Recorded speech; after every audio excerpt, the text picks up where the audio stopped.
Little Fuzzy by H. Beam Piper, Chapter 10. Colonial Marshal Max Fane was as heavy as Gus Brannhard and considerably shorter. Wedged between them on the back seat of the Marshal's car, Jack Holloway contemplated the backs of the two uniformed deputies on the front seat and felt a happy smile spread through him. Going to get his Fuzzies back. Little Fuzzy and Coco and Mike and Mamma Fuzzy and Mitzi and Cinderella. He named them over and imagined them crowding around him, happy to be back with Pappy Jack. The car settled onto the top landing stage of the company's science center, and immediately a company cop came running up. Gus opened the door and Jack climbed out after him. "Hey, you can't land here," the cop was shouting. "This is for company executives only." Max Fane emerged behind them and stepped forward. The two deputies piled out from in front. "The hell you say now," Fane said. "A court order lands anywhere. Bring him along, boys. We wouldn't want him to go and bump himself on a communication screen anywhere." The company cop started to protest, then subsided and fell in between the deputies. Maybe it was beginning to dawn on him that the Federation courts were bigger than the chartered Zarathustra company after all. Or maybe he just thought there'd been a revolution. Leonard Kellogg's, temporarily Ernst Mallin's, office was on the first floor of the penthouse, counting down from the top landing stage. When they stepped from the escalator, the hall was crowded with office people, gabbling excitedly in groups. They all stopped talking as soon as they saw what was coming. In the division chief's outer office, 3 or 4 girls jumped to their feet. One of them jumped into the bulk of Marshal Fane, which had interposed itself between her and the communications screen. They were all shooed out into the hall, and one of the deputies was dropped there with the prisoner. The middle office was empty. Fane took his badge holder in his left hand as he pushed through the door to the inner office. Kellogg's, temporarily Mallin's, secretary seemed to have preceded them by a few seconds. She was standing in front of the desk, sputtering incoherently. Mallin, starting to rise from his chair, froze, hunched forward over the desk. Juan Jimenez, standing in the middle of the room, seemed to have seen them first. He was looking about wildly, as though for some way of escape. Fane pushed past the secretary and went up to the desk, showing Mallin his badge and then serving the papers. Mallin looked at him in bewilderment. "But we're keeping those Fuzzies for Mr. O'Brien, the chief prosecutor," he said. "We can't turn them over without his authorization." "This," Max Fane said gently, "is an order of the court, issued by Chief Justice Pendarvis. As for Mr. O'Brien, I doubt if he's chief prosecutor any more. In fact, I suspect that he's in jail. And that," he shouted, leaning forward as far as his waistline would permit and banging on the desk with his fist, "is where I'm going to stuff you if you don't get those Fuzzies in here and turn them over immediately." If Fane had suddenly metamorphosed himself into a damnthing, it couldn't have shaken Mallin more. Involuntarily he cringed from the marshal, and that finished him. "But I can't," he protested. "We don't know exactly where they are at the moment." "You don't know?" Fane's voice sank almost to a whisper. "You admit you're holding them here, but you don't know where?" "Now start over again. Tell the truth this time." At that moment the communication screen began making a fuss. Ruth Ortheris, in a light blue tailored costume, appeared on it. "Dr. Mallin, what is going on here?" she wanted to know. "I just came in from lunch and a gang of men are tearing my office up. Haven't you found the Fuzzies yet?" "What's that?" Jack yelled. At the same time Mallin was almost screaming, "Ruth, shut up, blank out and get out of the building." With surprising speed for a man of his girth, Fane whirled and was in front of the screen, holding his badge out. "I'm Colonel Marshal Fane. Now, young woman, I want you up here right away. Don't make me send anybody after you, because I won't like that, and neither will you." "Right away, Marshal." She blanked the screen. Fane turned to Mallin. "Now," he wasn't bothering with vocal tricks any more, "are you going to tell me the truth, or am I going to run you in and put a veridicator on you? Where are those Fuzzies?" "But I don't know," Mallin wailed. "Juan, you tell him. You took charge of them. I haven't seen them since they were brought here." Jack managed to fight down the fright that was clutching at him and got control of his voice. "If anything's happened to those Fuzzies, you two are going to envy Kurt Busch before I'm through with you," he said. "All right, how about it?" Fane asked Jimenez. Start with when you and Ham O'Brien picked up the Fuzzies at Central Courts building last night." "Well, we brought them here. I'd gotten some cages fixed up for them and—" Ruth Ortheris came in. She didn't try to avoid Jack's eyes, nor did she try to brazen it out with him. She merely nodded distantly, as though they'd met on a ship sometime, and sat down. "What's happened, Marshal?" she asked. "Why are you here with these gentlemen?" "The court's ordered the Fuzzies returned to Mr. Holloway." Mallin was in a dither. "He has some kind of a writ or something, and we don't know where they are." "Oh, no!" Ruth's face for an instant was dismay itself. "Not when—" Then she froze shut. "I came in about 0700," Jimenez was saying, "to give them food and water, and they'd broken out of their cages. The netting was broken loose on one cage, and the Fuzzy that had been in it had gotten out and let the others out. They got into my office. They made a perfect shambles of it, and got out the door into the hall. And now we don't know where they are, and I don't know how they did any of it." Cages built for something with no hands and almost no brains. Ever since Kellogg and Mallin had come to the camp, Mallin had been hypnotizing himself into the just silly little animals doctrine. He must have succeeded. Last night he'd acted accordingly. "We want to see the cages," Jack said. "Yeah." Fane went to the outer door. "Miguel?" The deputy came in, herding the company cop ahead of him. "You heard what happened?" Fane asked. "Yeah. Big Fuzzy jailbreak. What did they do? Make little wooden pistols and bluff their way out?" "By God, I wouldn't put it past them. Come along, bring Chummy along with you. He knows the inside of this place better than we do. Pete, call in. We want 6 more men. Tell Chang to borrow from the constabulary if he has to." "Wait a minute," Jack said. He turned to Ruth. "What do you know about this?" "Well, not much. I was with Dr. Mallin here when Mr. Mr. O'Brien, called to tell us that the Fuzzies were going to be kept here until the trial. We were going to fix up a room for them, but till that could be done, Juan got some cages to put them in. That was all I knew about it until 0930, when I came in and found everything in an uproar, and was told that the Fuzzies had gotten loose during the night. I knew they couldn't get out of the building, so I went to my office and lab to start overhauling some equipment we were going to need with the Fuzzies. About 1000, I found I couldn't do anything with it, and my assistant and I loaded it on a pickup truck and took it to Henry Stenson's instrument shop. By the time I was through there, I had lunch, and then came back here." He wondered briefly how a polyencephalographic veridicator would react to some of those statements. Might be a good idea if Max Fane found out. "I'll stay here," Gus Brannhard was saying, "and see if I can get some more truth out of these people." "Why don't you screen the hotel and tell Gerd and Ben what's happened?" he asked. "Gerd used to work here. Maybe he could help us hunt." "Good idea.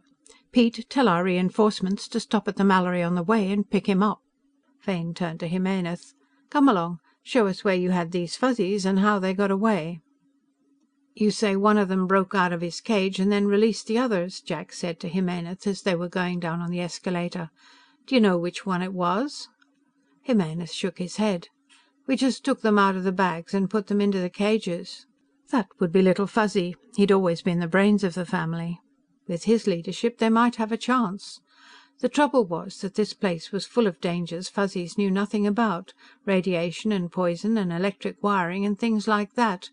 If they really had escaped, that was a possibility that began worrying Jack. On each floor they passed going down, he could glimpse parties of Company employees in the halls, armed with nets and blankets and other catching equipment. When they got off, Jimenez led them through a big room of glass cases, mounted specimens and articulated skeletons of Zarathustran mammals. More people were there, looking around and behind and even into the cases. He began to think that the escape was genuine, and not just a cover-up for the murder of the Fuzzies. Jimenez took them down a narrow hall beyond to an open door at the end. Inside, the permanent nightlight made a blue-white glow. A swivel chair stood just inside the door. Jimenez pointed to it. "They must have gotten up onto that to work the latch and open the door," he said. It was like the doors at the camp, spring latch with a handle instead of a knob. They'd have learned how to work it from watching him. Fane was trying the latch. "Not too stiff," he said. "Your little fellow strong enough to work it?" He tried it and agreed. Sure, and they'd be smart enough to do it, too. Even Baby Fuzzy, the one your men didn't get, would be able to figure that out. "And look what they did to my office," Jimenez said, putting on the lights. They'd made quite a mess of it. They hadn't delayed long to do it, just thrown things around. Everything was thrown off the top of the desk. They had dumped the wastebasket and left it dumped. He saw that and chuckled. The escape had been genuine, all right. Probably hunting for things they could use as weapons and doing as much damage as they could in the process. There was evidently a pretty wide streak of vindictiveness in Fuzzy character. "I don't think they like you, Juan." "Wouldn't blame them," Fane said. "Let's see what kind of a Houdini they did on those cages now."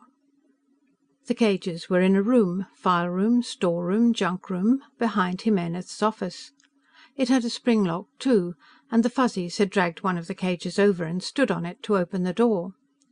The cages themselves were about 3 feet wide and 5 feet long, with plywood bottoms, wooden frames and 1/4-inch netting on the sides and tops. The tops were hinged and fastened with hasps, and bolts slipped through the staples with nuts screwed on them. The nuts had been unscrewed from 5, and the bolts slipped out. The 6th cage had been broken open from the inside, the netting cut away from the frame at one corner, and bent back in a triangle big enough for a Fuzzy to crawl through. "I can't understand that," Jimenez was saying. "Why, that wire looks as though it had been cut."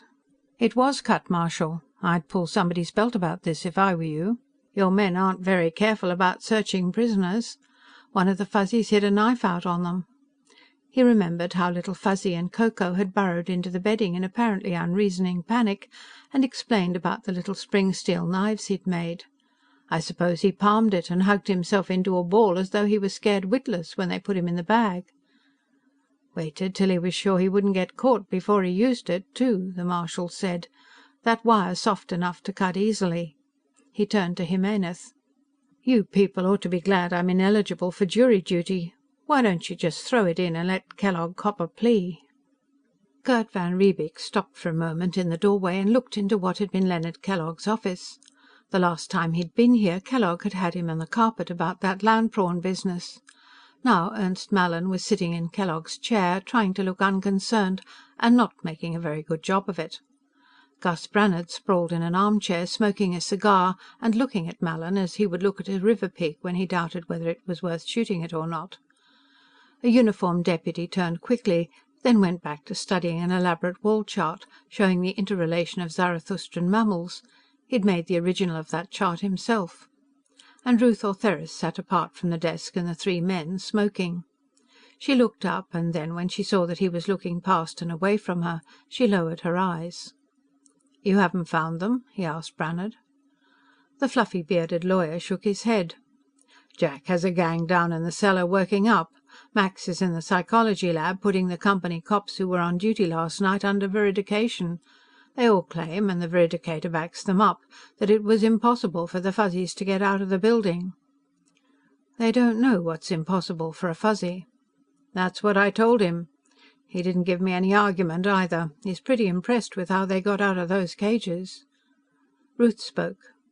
"Gerd, we didn't hurt them. We weren't going to hurt them at all. One put them in cages because we didn't have any other place for them, but we were going to fix up a nice room where they could play together."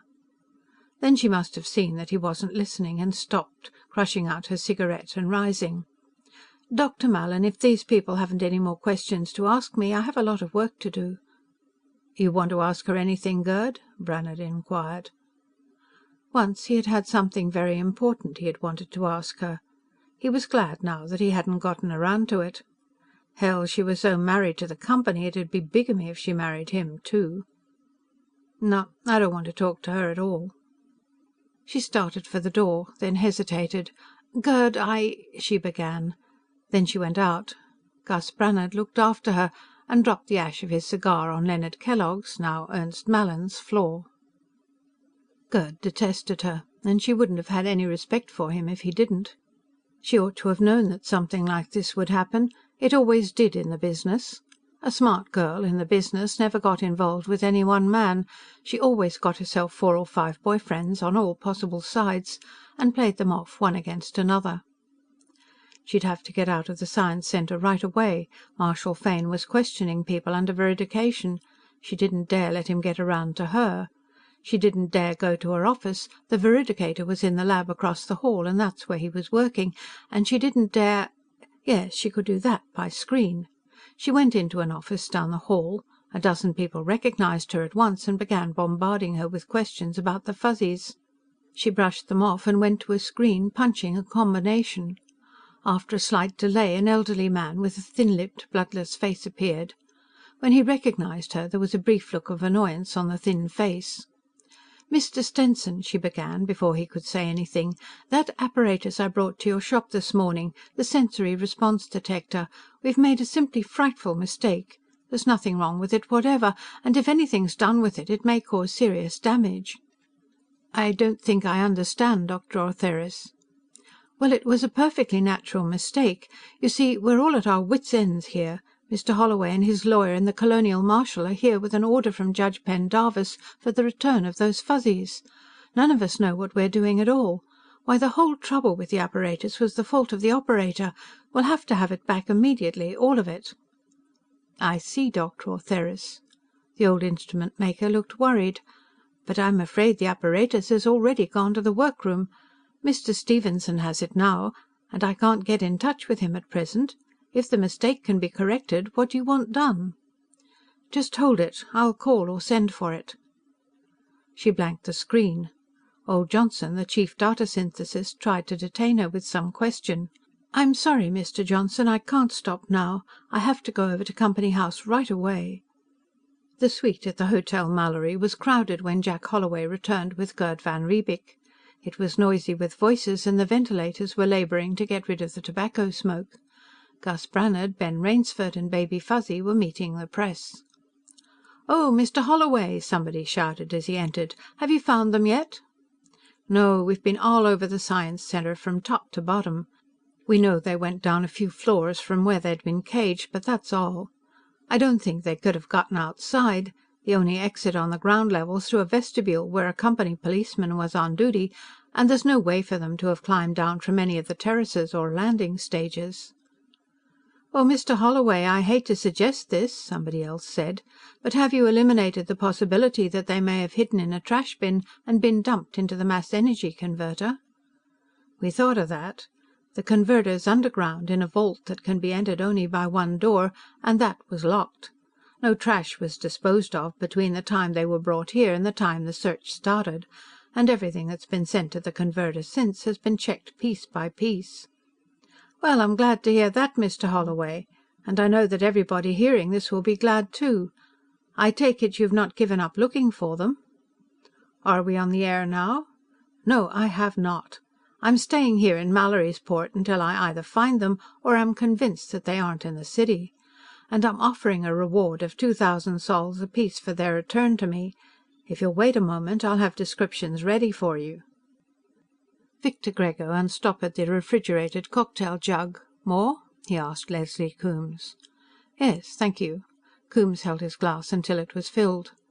"As you say, Victor, you made the decision, but you made it on my advice, and the advice was bad." He couldn't disagree, even politely, with that. He hoped it hadn't been ruinously bad. One thing, Leslie wasn't trying to pass the buck, and considering how Ham O'Brien had mishandled his end of it, he could have done so quite plausibly. "I used bad judgment," Coombes said dispassionately, as though discussing some mistake Hitler had made or Napoleon. "I thought O'Brien wouldn't try to use one of those pre-signed writs, and I didn't think Pendarvis would admit publicly that he signed court orders in blank. He's been severely criticized by the press about that. He hadn't thought Brannhard and Holloway would try to fight a court order either. That was one of the consequences of being too long in a seemingly irresistible position. You didn't expect resistance. Kellogg hadn't expected Jack Holloway to order him off his land grant. Kurt Borch had thought all he needed to do with a gun was pull it and wave it around. And Jimenez had expected the Fuzzies to just sit in their cages. "I wonder where they got to," Coombes was saying. "I understand they couldn't be found at all in the building." "Ruth Ortheris has an idea. She got away from Science Center before Fane could get hold of her and veridicate her. It seems she and an assistant took some apparatus out about 10 o'clock in a truck. She thinks the Fuzzies hitched a ride with her. I know that sounds rather improbable, but hell, everything else sounds impossible. I'll have it followed up. Maybe we can find them before Holloway does. They're not inside Science Center, that's sure." His own glass was empty. He debated a refill and voted against it. "O'Brien's definitely out, I take it?" "Completely. Pendarvis gave him his choice of resigning or facing malfeasance charges." "They couldn't really convict him of malfeasance for that, could they? Misfeasance, perhaps, but—" "They could charge him, and then they could interrogate him under veridication about his whole conduct in office. And you know what they would bring out," Coombes said. "He almost broke an arm signing his resignation. He's still Attorney General of the colony, of course. Nick issued a statement supporting him. That hasn't done Nick as much harm as O'Brien could do spilling what he knows about Residency affairs. Now Brannhard is talking about bringing suit against the company, and he's furnishing copies of all the Fuzzy films Holloway has to the news services. Interworld News is going hog wild with it, and even the services we control can't play it down too much. I don't know who's going to be prosecuting these cases, but whoever it is, he won't dare pull any punches. And the whole thing's made Pendarvis hostile to us. I know, the law and the evidence, and nothing but the law and the evidence. But the evidence is going to filter into his conscious mind through this hostility. He's called a conference with Brannhard and myself for tomorrow afternoon. I don't know what that's going to be like."